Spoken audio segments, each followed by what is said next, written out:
వరలక్ష్మి లాంటి వాళ్ళు లక్షల లక్షలు డబ్బులు తీసుకొని, అంటే ప్రెస్ మీట్కి వస్తే 30,000 40,000 తీసుకుంటారు కొంతమంది ఆర్టిస్టులు. నేను కూడా ఆ మధ్య సినిమా చేశాను, ఆదిపురం అనే సినిమా.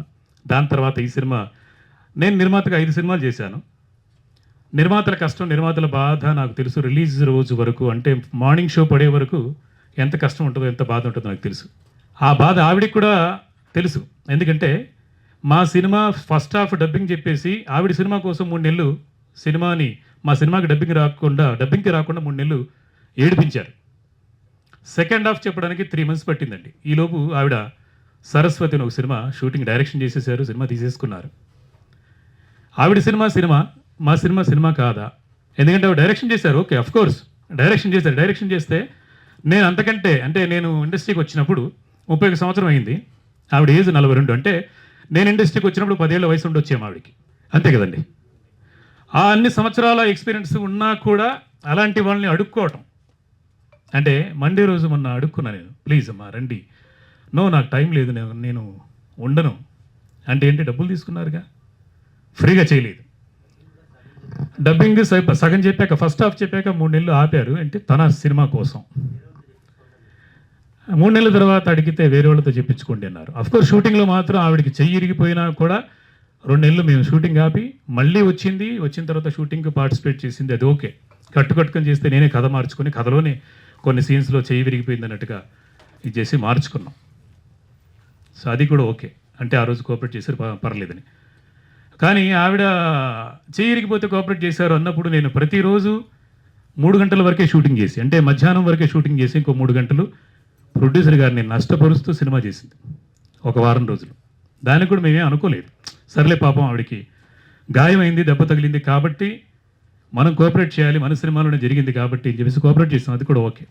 ఇవాళ ఈ సినిమా కోసం కృతి వర్మ ఎక్కడో ముంబై నుంచి అంటే నేను ఇందులో ఒక చిన్న పార్ట్ చేశాను, దానికోసం నేను రావాలి, చేయాలి, సపోర్ట్ చేయాలి అని చెప్పేసి వచ్చినటువంటి ఎంఐ గ్రేట్.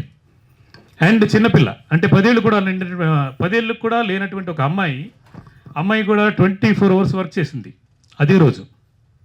24 గంటలు ఒక 7 ఏళ్ల పాప వర్క్ చేయటం చాలా గొప్ప. అమ్మాయికి ఈ పత్రికా ముఖంగా థ్యాంక్స్ చెప్తున్నాను. మా thank you baby, thank you so much, love you.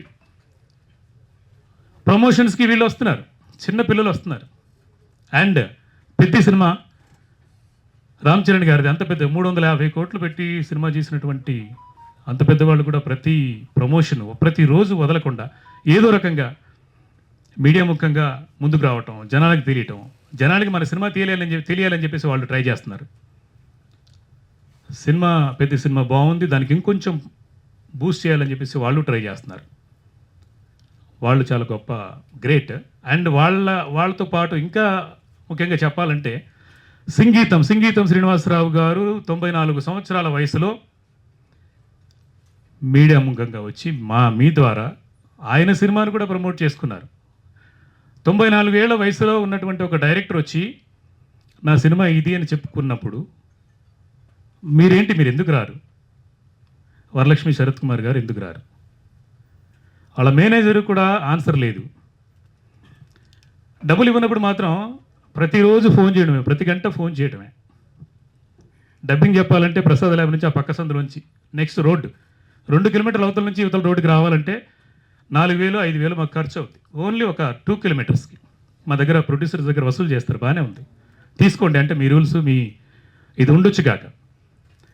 కానీ పోలీస్ కంప్లైంట్ సినిమా మీకు జీవితాన్ని ఇస్తుంది, కానీ మీరు ప్రమోషన్ చేయకపోవడం వల్ల మాలాంటి దర్శకులకి, నిర్మాతలకి జీవితాన్ని పోగొడుతుంది.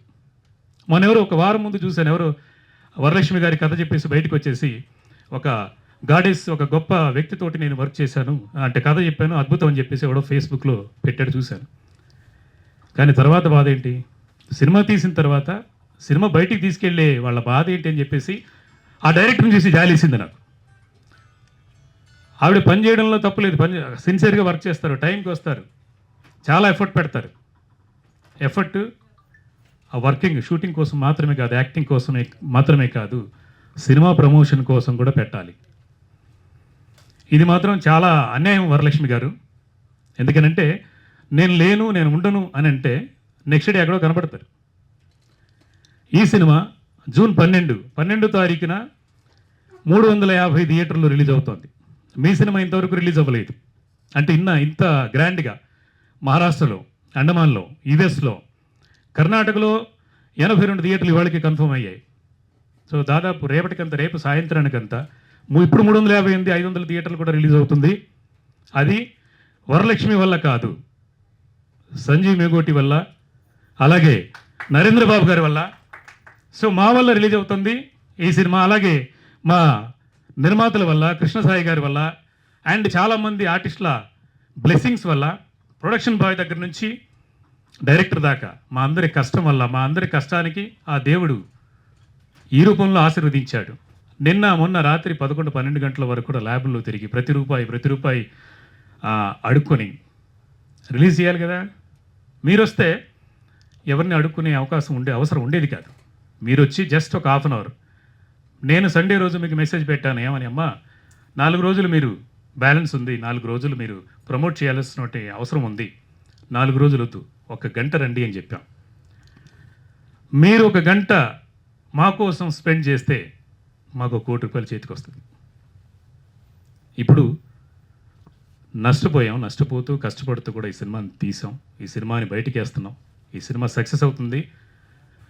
ప్రేక్షకుల ఆశీర్వాదం, అలాగే మీడియా మిత్రుల ఆశీర్వాదం, మీ అందరి ఆశీర్వాదంతో పోలీస్ కంప్లైంట్ జూన్ 12 తారీఖు రిలీజ్ అవుతుంది.